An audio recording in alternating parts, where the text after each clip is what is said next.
Mas maganda kayo sa umaga, ballerinos and ballerinas. Ngayon, pag-uusapan natin ang paggawa ng apple cider vinegar galing sa makopa. Minsan, ang ating mga prutas ay nagkalat lang, nagkahulog-hulog dahil wala namang kumakain. Kaya kailangan nating i-preserve ito upang mas mahaba ang magiging buhay.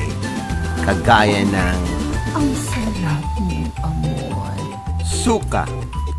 Sa Ilocos, suka. Di kaya itong si Prima Ballerina ang nakapasuka?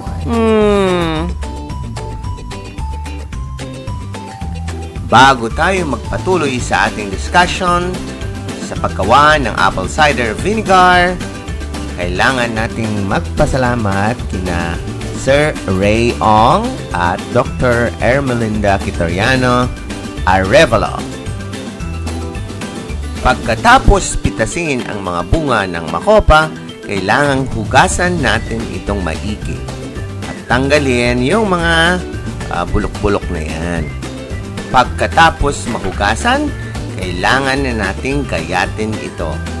Kahit quarters lang. Sabi naman ni Dr. Ermi, kailangan ko lang i-osteurize. Pero sabi naman sa ibang YouTubers, kailangan lang quarters. Pwede na. Dagdag pa ni Dr. Army, kailangan ko daw i-boil ang main ingredients. Siyempre, kailangan ng tubig yun. Pero paano ko malalaman na ito ay kukulo na? Hirap kaya yon. Mas maganda, magpakulo na lang ako ng tubig and then buhusan ko siya. Di ba? Ang reason is para mamatay daw ang mga maliit na insekto o larva doon sa loob ng prutas. Sabi naman ni Ray Ong, pwede na yan. Additional protein din yan. Kumuha ako ng bote na malinis upang dito ilagay yung mga nagayat kong makopa. Ibuhos ang maligamgam na tubig sa bote. Huwag masyadong punuin kasi maglalagay pa tayo ng brown sugar. Ang dami ng sugar ay tansyahin ko lang. 2:1, pwede na. Depende sa klase ng prutas. Kung ang prutas ay sa palagay nyo ay madaming sugar content, kailangang unti lang ang sugar. Whereas kung makopa ang pag-uusapan, kailangang medyo mas madami. Tansyahan na lang. In vinegar making, there are 2 stages. One is anaerobic stage and aerobic stage. That means, yung unang linggo, kailangang nakatakip ang inyong ginagawang proseso. Dito sa unang stage, kailangan ng yeast upang mas mapabilis ang proseso.